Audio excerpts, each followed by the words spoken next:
Qué rápido se va Hechos. Ya, si Dios lo permite, y terminamos hoy el estudio, vamos a haber llegado a la mitad del libro. De los 28 capítulos, ya hoy estaríamos estudiando el 14, ¿verdad? Y han pasado muchas cosas, se han agregado personajes. Quienes antes perseguían a los discípulos, ahora se volvieron discípulos. Hemos visto el poder del Espíritu Santo operar de maneras sobrenaturales completamente.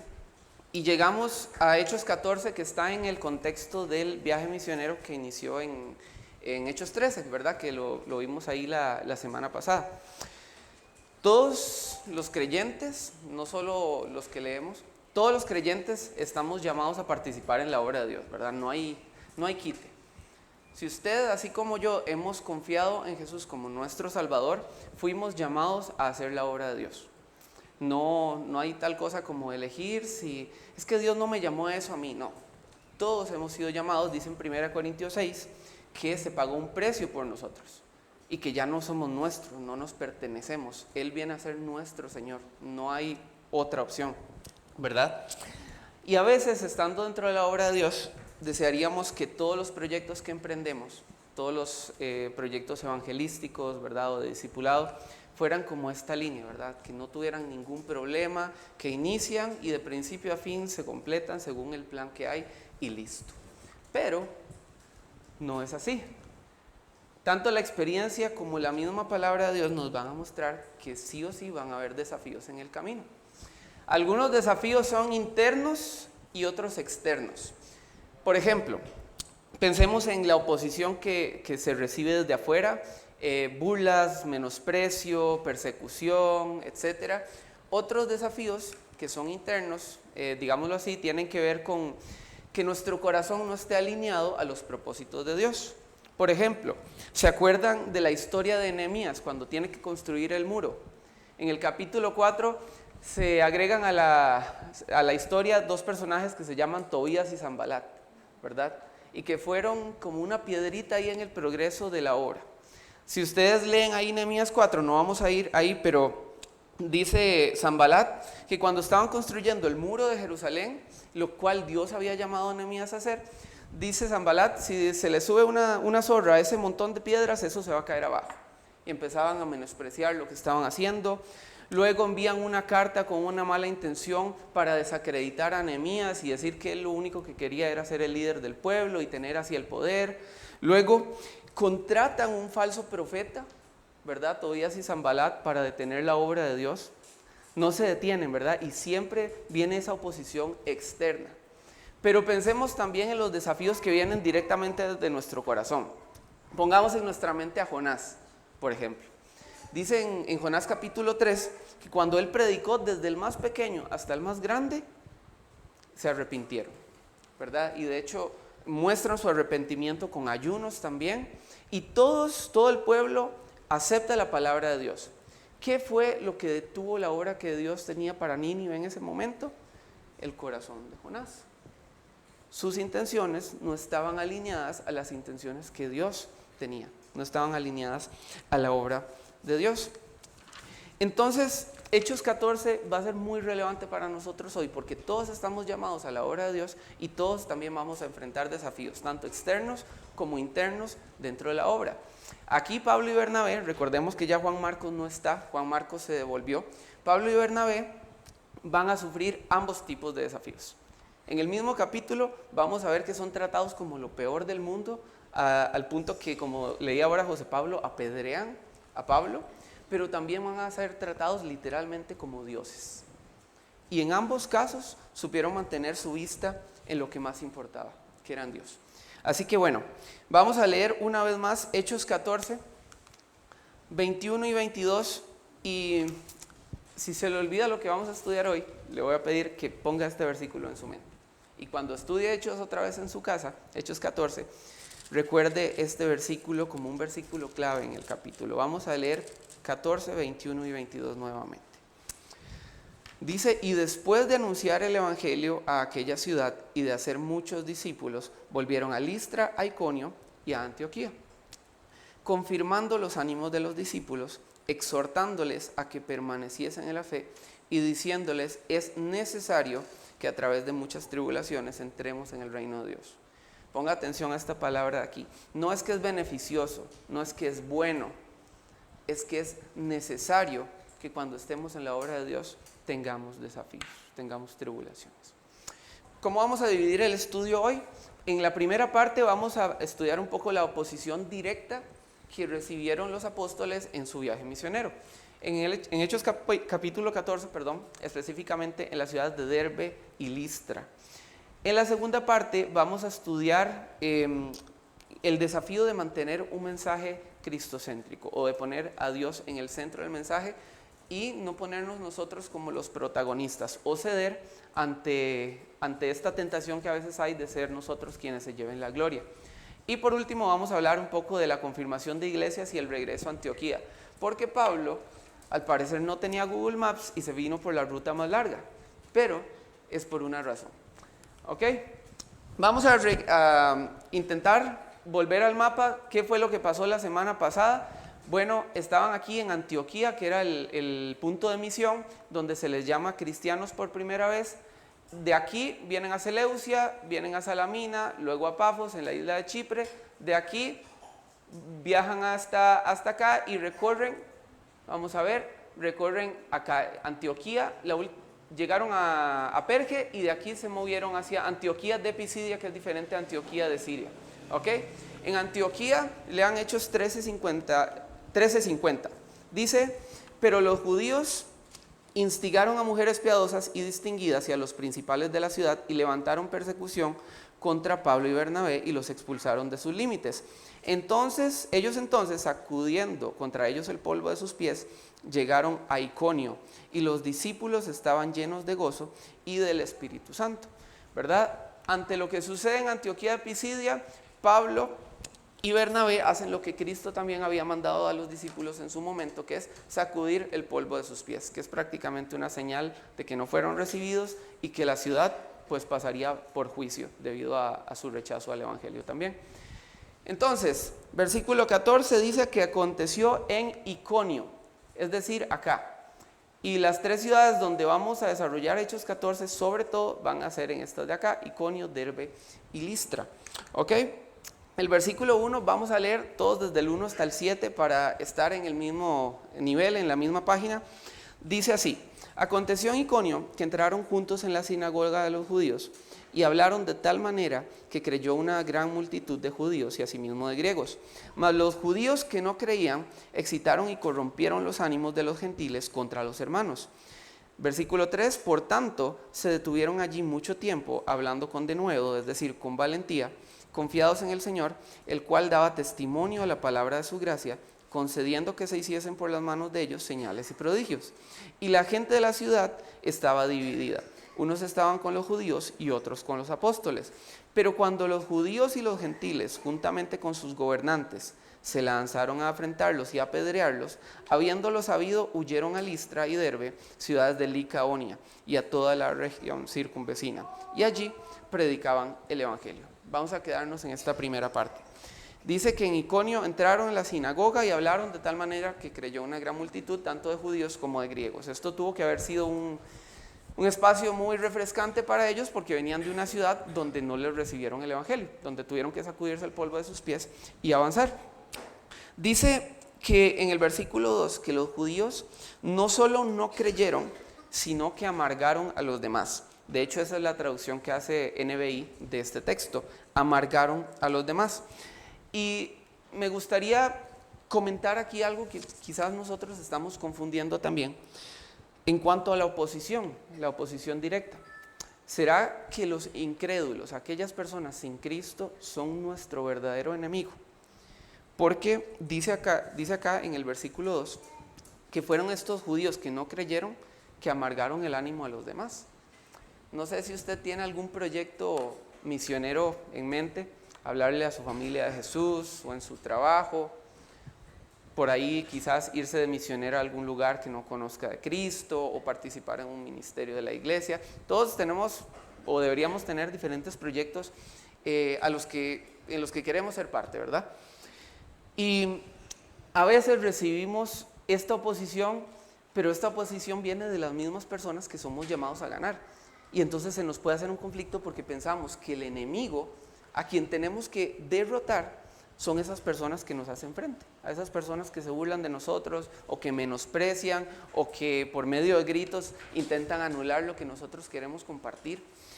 Y la verdad es que la Biblia nos dice que no tenemos lucha contra carne y sangre. Vamos a ir rápido a Efesios capítulo 6. Si usted ha leído antes Efesios 6, recordará, por ejemplo, la armadura que todos los cristianos somos llamados a tener. Vean, vamos a leer en el versículo 10, dice: por lo demás, hermanos míos, Efesios 6:10, por lo demás, hermanos míos, fortaleceos en el Señor y en el poder de su fuerza, vestidos de toda la armadura de Dios para que podáis estar firmes contra las acechanzas ¿de quién? Del diablo. Porque no tenemos lucha contra carne y sangre. Y otras versiones dicen: no tenemos lucha contra seres humanos, sino contra principados, contra potestades, contra los gobernadores de las tinieblas de este siglo, contra huestes espirituales de maldad en las regiones celestes. Qué complicado es que a quien vemos que nos está haciendo frente no es en realidad a quien tenemos que vencer, sino que estas personas están bajo el yugo o bajo el lazo del diablo. En 2 Corintios 4:4 no lo vamos a leer, pero dice que Dios, el Dios de este siglo, Satanás, cegó el entendimiento a los incrédulos. Dice así: pero si nuestro evangelio está aún encubierto entre los que se pierden está encubierto, en los cuales el Dios de este siglo cegó el entendimiento de los incrédulos para que no les resplandezca la luz del evangelio de la gloria de Cristo.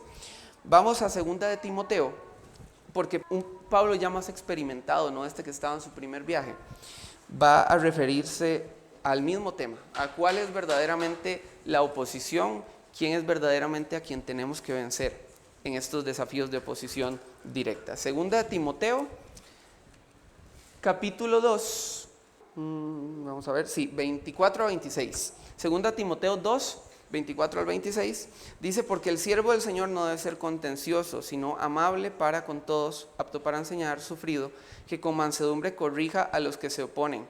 Por si quizás Dios les conceda que se arrepientan para conocer la verdad y escapen del lazo del diablo, en que están cautivos a voluntad de él. Esta palabra lazo en el griego es la palabra pagis, que se puede traducir también como trampa, y se utilizaba en otros contextos como esas trampas para cazar animales.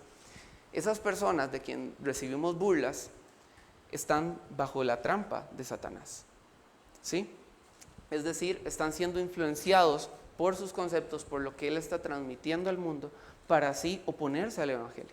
Pero en ningún momento la Biblia dice que son ellos a quienes nosotros tenemos que derrocar. ¿Okay? Ahora, ¿qué tenemos que hacer? ¿Cuál es la respuesta como creyentes? Vamos a movernos un poquito a Romanos capítulo 12, a un pasaje que al menos a mí me encanta. Nos devolvemos un poco ahí a Romanos 12, del 17 al 21, porque es el modelo de respuesta que encontramos ante la oposición que recibimos cuando vamos a predicar el evangelio, cuando vamos a hacer la obra de Dios. Dice así: no paguéis a nadie mal por mal, procurad lo bueno delante de todos los hombres. Si es posible, en cuanto dependa de vosotros, estad en paz con todos los hombres. No os venguéis vosotros mismos, amados míos, sino dejad lugar a la ira de Dios, porque escrito está: mía es la venganza, yo pagaré, dice el Señor. Así que, si tu enemigo tuviere hambre, ¿qué hacemos? Dale de comer. Y si tuviere sed, dale de. Pues haciendo esto, ascuas de fuego amontonarás sobre su cabeza, que es una frase que significa: lo va a poner en vergüenza. Así que lo que la Biblia propone no es ignore el ser maltratado por alguien, no ignore las palabras ofensivas que está recibiendo, sino póngalas delante de aquel al que le pertenece la verdadera venganza. Nosotros somos llamados a vencer el mal con bien. Pablo no dice eso de la boca para afuera, porque en 2 Timoteo hay un personaje que él llama Alejandro el Calderero. No sé si han escuchado de él en 2 Timoteo. Y Pablo dice que el Señor le pague conforme a lo que él me ha hecho. Fue una persona que no se dice mucho qué fue lo que hizo en contra del ministerio de Pablo, pero sí fue alguien que puso resistencia a que el evangelio continuara. Y Pablo, en vez de agarrar, ¿verdad?, lo que tuviera en sus manos como armas físicas, dijo, esto lo voy a dejar en las manos del Señor. Y es lo que usted y yo también estamos llamados a hacer. Y vean lo que dice, ahora sí, volvemos a Hechos 14. En Hechos 14, el versículo 3 dice que,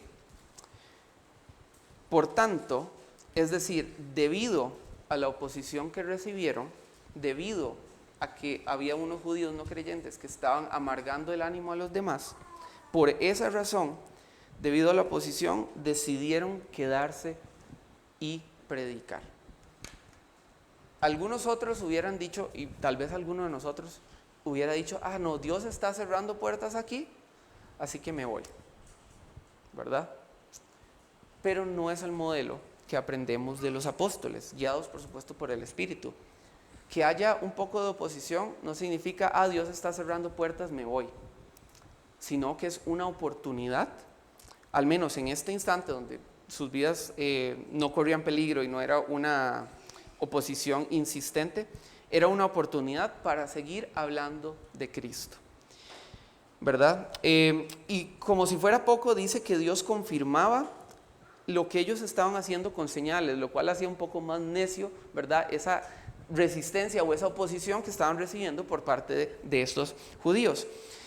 Quizás uno de los temas donde requiramos más sabiduría, cuando estamos llevando una obra a cabo con una persona, con una población o con algún grupo, es cuándo perseverar y cuándo, entre comillas, sacudirnos los pies, cuándo seguir, ¿verdad? Y por supuesto se requiere mucha sabiduría del Señor, mucha oración, no es una decisión a la ligera, pero veamos el modelo que vemos con Pablo y Bernabé. Ellos continuaron predicando debido a la oposición, ¿verdad? Pero ante una resistencia clara, violenta y persistente, se marcharon y continuaron hacia otro lugar. ¿Por qué? Porque no era su tiempo de ser mártires. Es decir, fueron a donde otros también pudieran escuchar el evangelio de la gracia de Dios, que es lo que se dice que se estaban predicando.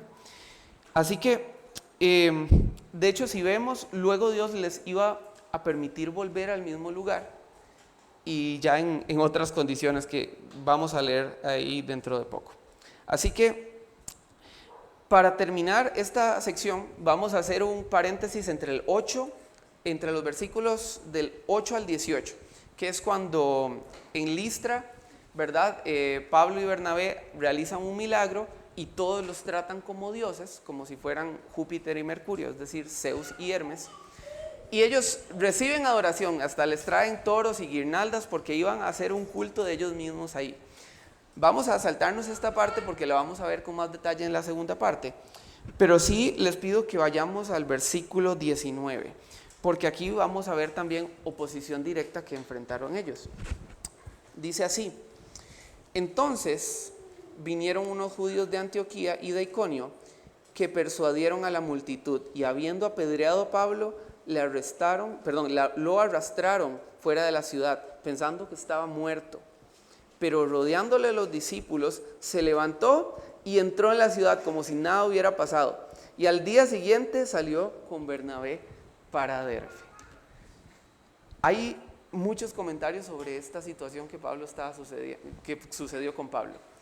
Muchos dicen que Dios levantó de manera sobrenatural a Pablo, porque una lapidación era un método muy confiable de ejecución, no cualquiera sobrevive a eso.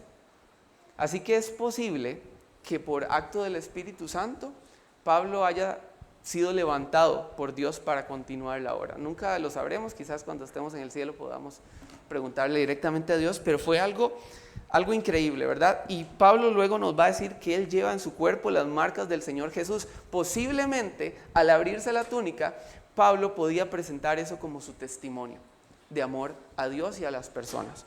¿Saben qué es algo que para mí es muy, muy interesante, súper loco y que me volaba la cabeza cuando lo estudiaba? ¿Se acuerdan cuando estudiamos Hechos capítulo 7? ¿Quién es apedreado ahí? Esteban. ¿Y a los pies de quién pusieron las ropas de Esteban? de Saulo. Dice que Saulo consentía en su muerte. Pero ahora ese testimonio que vio de Esteban, que Pablo no lo sabía, pero estaba siendo su maestro, ahora era Pablo el que estaba siendo apedreado por causa de Cristo. Y no queda ahí la historia, porque ¿dónde estaba siendo apedreado? Estaba siendo apedreado en Listra. Hechos 16. Vamos a Hechos 16. De hecho, en cierta parte de la historia, por ahí entre el 36 y 72 después de Cristo, Derbe y Listra eran un solo pueblo dentro del Imperio Romano. Así que pueden ver que algunas veces se hace referencia a los dos lugares como uno. Vean lo que dice en Hechos 16. Después llegó a Derbe y a Listra, y aquí había cierto discípulo llamado esos discipulados. Posiblemente Timoteo recibió este testimonio de valentía por causa de la obra de Dios. Esteban sufrió, dio testimonio de Cristo. ¿Y quién veía eso? Pablo. Pablo ahora sufría en Listra, predicando mientras fundaba esa iglesia, y un jovencito estaba escuchando lo que se decía en las calles de Pablo. Eso es la obra de Dios. El Salmo 90 dice que tú eres Dios de generación en generación. Y lo que hacemos hoy, la oposición que recibimos, como leía también José ahora, puede ser luego la consolación que otros reciban. Las pruebas que usted y yo estamos pasando hoy pueden servir de testimonio a los que vienen de nosotros. Así como las pruebas que pasaron los que nos preceden, nos son testimonio a nosotros también. Vamos a iniciar con la leyenda de Filemón y Baucis, que es una leyenda de la mitología griega. Les prometo que tenemos un punto bíblico, ¿verdad? No vamos a cambiar aquí deidades, ¿verdad? De un pronto a otro. Pero es extraída de un escrito más grande que se llama Metamorfosis de Ovidio, y es algo que más que una leyenda era también en un sentido de advertencia para las personas en el contexto greco-romano. Porque, ¿qué pasó con Filemón y Baucis? Resulta que Júpiter, o sea Zeus, y Mercurio, es decir, Hermes, descendieron a la tierra, según esta leyenda, que estaba presente, por cierto, en la audiencia a la que Pablo va a predicar el Evangelio en Hechos capítulo 14. Y dice que Júpiter y Mercurio empezaron a buscar alguna casa donde hospedarse. Descendieron a la tierra, de hecho a Frigia, muy cerca de donde estaban ellos, y empezaron a buscar alguna casa donde quedarse, y todo el mundo le dijo que no. Nadie fue hospitalario con ellos. Entonces, ¿qué fueron lo que hicieron? Zeus y Hermes encuentran refugio en la casa de unos pequeños y humildes ancianos llamados Filemón y Baucis. Y llegan ellos y los recibieron tan bien que ellos deciden compartir con Filemón y Baucis quiénes eran en realidad, que eran estos dioses griegos. ¿Qué es lo que sucede con el resto del pueblo? Estos dioses deciden inundar toda la ciudad, a excepción de la casa de Filemón y Baucis, que es convertida en un templo. Como detalle romántico, ellos piden que cuando muera uno, muera el otro también. Entonces, que mueran al mismo tiempo, los dioses se lo conceden. Así que esta leyenda estaba en la mente de los receptores del mensaje de Hechos 14, ¿verdad? De los dioses habitando entre la gente, específicamente Júpiter y Mercurio, Zeus y Hermes, que por cierto, Hermes era el que comunicaba las verdades divinas, ¿verdad? Era el mensajero. Son detalles no menores para lo que vamos a ver sobre la gente de Listra y cómo reaccionan a un milagro que hacen Pablo y Bernabé. Entonces, vamos ahora sí al Dios verdadero. Y acompáñenme ahí a Hechos 14, vamos a continuar donde dejamos la lectura, en los versículos desde el 8 hasta el 18. Y dice de la siguiente manera: y cierto hombre de Listra estaba sentado imposibilitado de los pies, cojo de nacimiento, que jamás había andado. No era una lesión del momento, nunca había caminado, era bien conocido por el pueblo. Este oyó hablar a Pablo, el cual, fijando en él sus ojos y viendo que tenía fe para ser sanado, dijo a gran voz: levántate derecho sobre tus pies. Y él saltó y anduvo. Entonces la gente, visto lo que Pablo había hecho, alzó la voz diciendo en lengua licaónica, detalle no menor: dioses bajo la semejanza de hombres han descendido a nosotros. Y a Bernabé llamaban Júpiter, o sea Zeus, y a Pablo Mercurio, porque este era el que llevaba la palabra. Y el sacerdote de Júpiter, cuyo templo estaba frente a la ciudad, trajo toros y guirnaldas delante de las puertas, y juntamente con la muchedumbre quería ofrecer sacrificios. Cuando lo oyeron los apóstoles, Bernabé y Pablo rasgaron sus ropas y se lanzaron entre la multitud dando voces, diciendo: varones, ¿por qué hacéis esto? Nosotros también somos hombres semejantes a vosotros, que os anunciamos que de estas vanidades os convirtáis al Dios vivo, que hizo el cielo y la tierra, el mar y todo lo que en ellos hay. En las edades pasadas, él ha dejado a todas las gentes andar en sus propios caminos. Si bien no se dejó a sí mismo sin testimonio, haciendo bien, dándonos lluvias del cielo y tiempos fructíferos, llenando de sustento y de alegría nuestros corazones. Y diciendo estas cosas, difícilmente lograron impedir que la multitud les ofreciera sacrificio. Este va a ser el pasaje donde vamos a continuar estos minutos. Veamos el orden de los hechos con este milagro. El hombre nunca había caminado. No era una lesión menor de la cual se pudo haber malinterpretado un milagro o que eran doctores. No, este hombre nunca había caminado y era un hombre adulto. Era cuestión de ya años donde era evidente que no habían dado. Oyó la predicación de Pablo, tuvo fe y después es sanado milagrosamente. Ese orden, ¿saben por qué es importante? Porque es muy distante de lo que escuchamos hoy en algunos programas de radio o televisión de venga por su milagro, ¿verdad? Este cojo estaba escuchando la predicación de Pablo, ¿sí? No se acercó directamente por un milagro, sino que escuchaba el mensaje que él estaba predicando. Ahora, la gente, algo que es muy importante y que aplica no solo con milagros, sino con todas las acciones que nosotros como creyentes hacemos, es que los milagros en hechos y nuestras acciones hoy son interpretados desde la cosmovisión de cada quien. La intención de Dios, por supuesto, no era que tomaran a Pablo y a Bernabé como dioses y que los adoraran. No era esa su voluntad para el perdido. Sin embargo, desde su cosmovisión, ellos respondieron de esta manera. Pensemos en cualquier cosa que nosotros hagamos, pongámosle aquí una obra hacia los pobres. La gente no va a decir: uy, el Espíritu Santo llenó a esta persona y está trabajando con los pobres por amor a Cristo. Posiblemente lo que van a decir: esta persona es una persona bien y hace un bien social. Pongámoslo con el ejemplo del viaje misionero. Quizás alguien sin contexto pueda decir: fueron a Panamá, a la selva de Panamá, porque están en las cosas de la iglesia. O porque Steven es muy aventurero, o porque a Anjo estudió turismo en la universidad, entonces esa nota le encanta, ¿verdad? Cada quien puede interpretar las acciones desde su propia cosmovisión y no precisamente desde la intención de quien ejecuta esas acciones. Cuando usted y yo servimos, podemos por lo mismo traer gloria nuestra que no nos pertenece, que fue lo que sucedió en este caso. Vean qué importante es esto, porque quizás es por esta razón que cada quien interpreta desde su visión del mundo que nosotros tenemos la necesidad de predicar para dar sentido a esas acciones. Romanos 10 dice: ¿cómo oirán sin haber quien les predique? Si no, lo bueno que hagamos, que puede ser un testimonio, sí, pero cada quien lo va a tomar desde lo que ya está en su mente, no desde la nueva verdad revelada a través de Cristo Jesús. Así que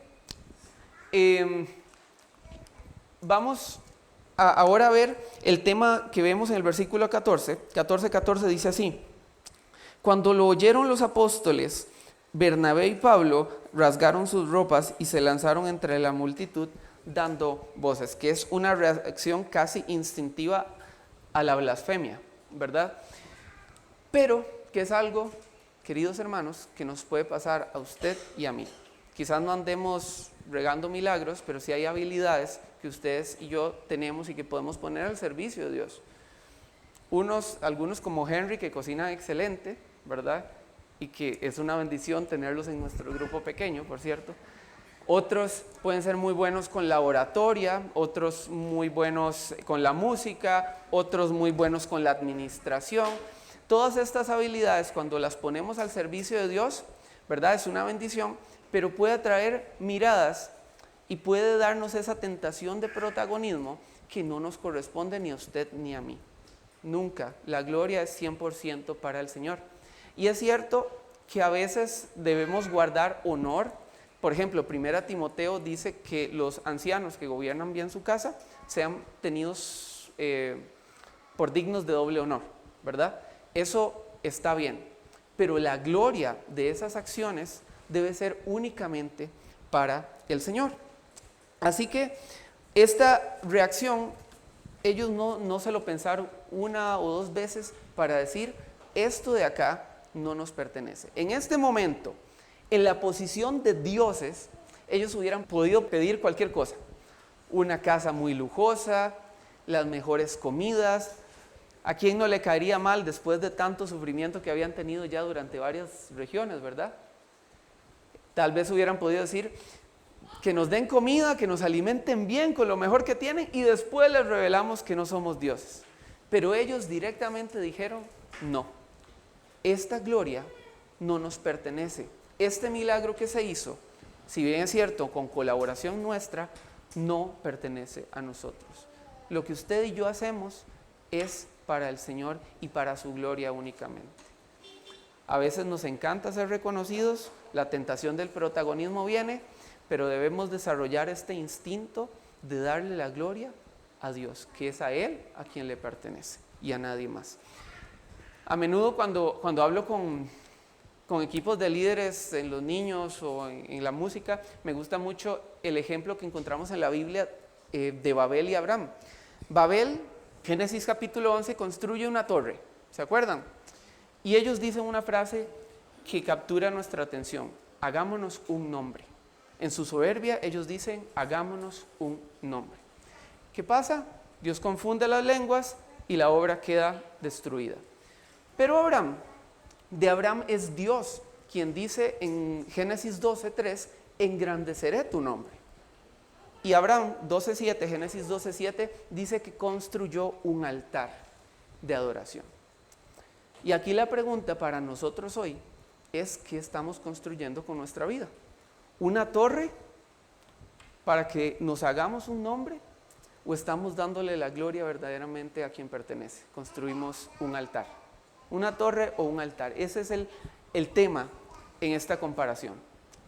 No, cuando empezamos a ver, digamos, qué éxito en el ministerio o cuando empezamos a ver cosas positivas en lo que Dios está haciendo en su obra, puede venir esa tentación de creernos nosotros los primeros o nosotros los arquitectos de la obra, cuando dice Colosenses que somos colaboradores.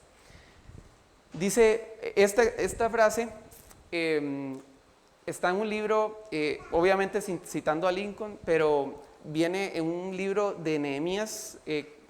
Vamos a ver, se llama Pásame otro ladrillo, de Charles Swindoll, y hace referencia a esta frase que dice que casi todos los hombres pueden soportar la adversidad, pero si quieres probar el carácter de un hombre, dale poder. Cuando las cosas van bien y cuando empezamos a traer miradas, es donde ahí sí vamos a tener que ver si confiamos en que la gloria es de Dios o no. ¿Sí? Vamos, para ir ya casi concluyendo, ya que entendemos que la gloria no es nuestra, que la gloria le pertenece únicamente a Dios, queremos analizar, voy a volverme un poquitito acá. Leamos desde el 15 al 17.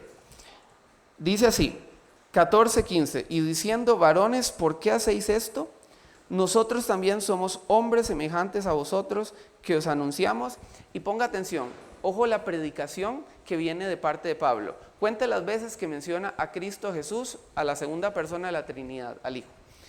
Dice, que os anunciamos que estas vanidades os convirtáis al Dios vivo, que hizo el cielo y la tierra, el mar y todo lo que en ellos hay. En las edades pasadas, Él ha dejado a todas las gentes andar en sus propios caminos, si bien no se dejó a sí mismo sin testimonio, haciendo bien, dándonos lluvias del cielo y tiempos fructíferos, llenando de sustento y de alegría nuestros corazones.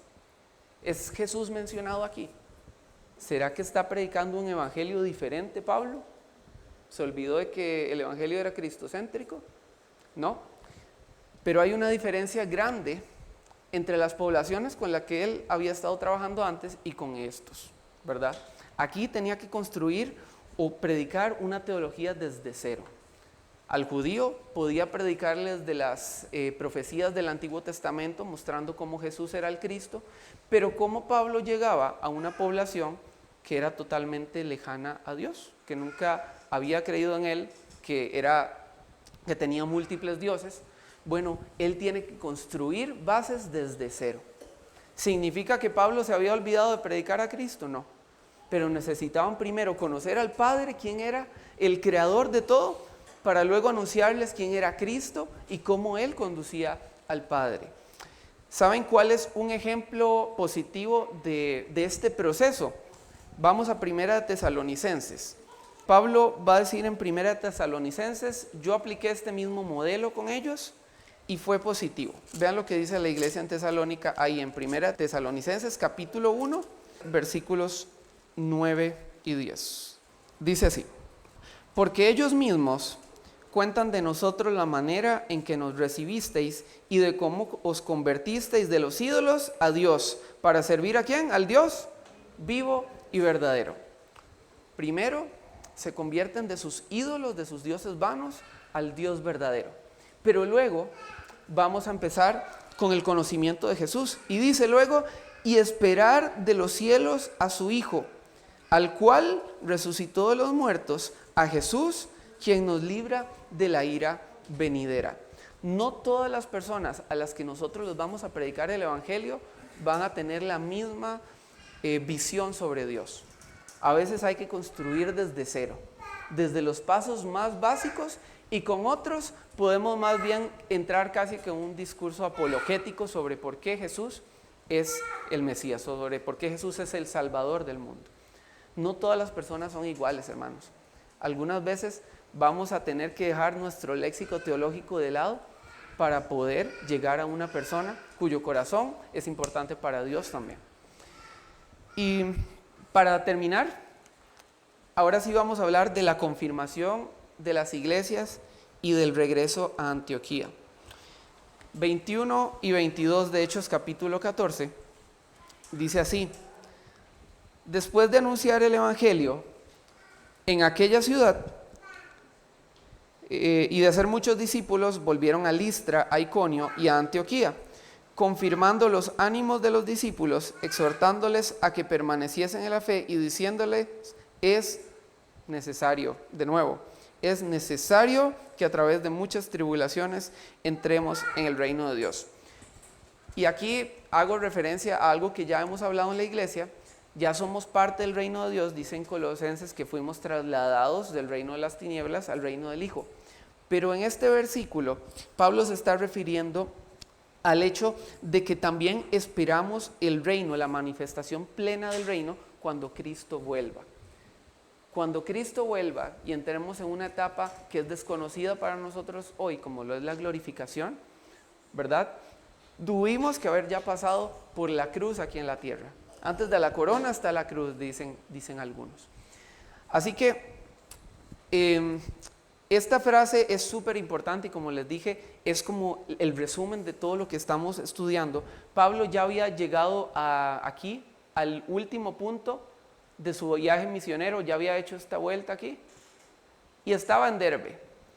Y les dijo a los hermanos, es necesario, importante, beneficioso, bueno, requerido que tengamos desafíos dentro de la obra de Dios. Y para terminar, la intención no era solo nuevos discípulos, sino nuevas iglesias.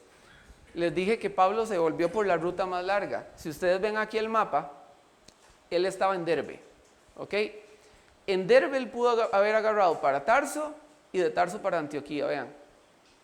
Esta ruta sencilla, ya después de haber pasado por todas las regiones, pudo haber dicho, listo, ya me devuelvo, agarro, camino un poquillo más, que por cierto, qué salud cardiovascular la de Pablo para pegarse esta caminada, ¿verdad? Llego aquí a Tarso y agarro un barco a Antioquía de Siria. Y se acaba esto. Llegamos y que nos reciban ahí con la mejor comida en la iglesia y que se acabe esto. Pero se le ocurrió que de Derbe pasar a Listra, de Listra a Iconio, después a Antioquía, después bajar aquí a Atalía y de Atalía sí, se vino para Antioquía. ¿Por qué Pablo hizo eso? Veamos versículos desde el 23.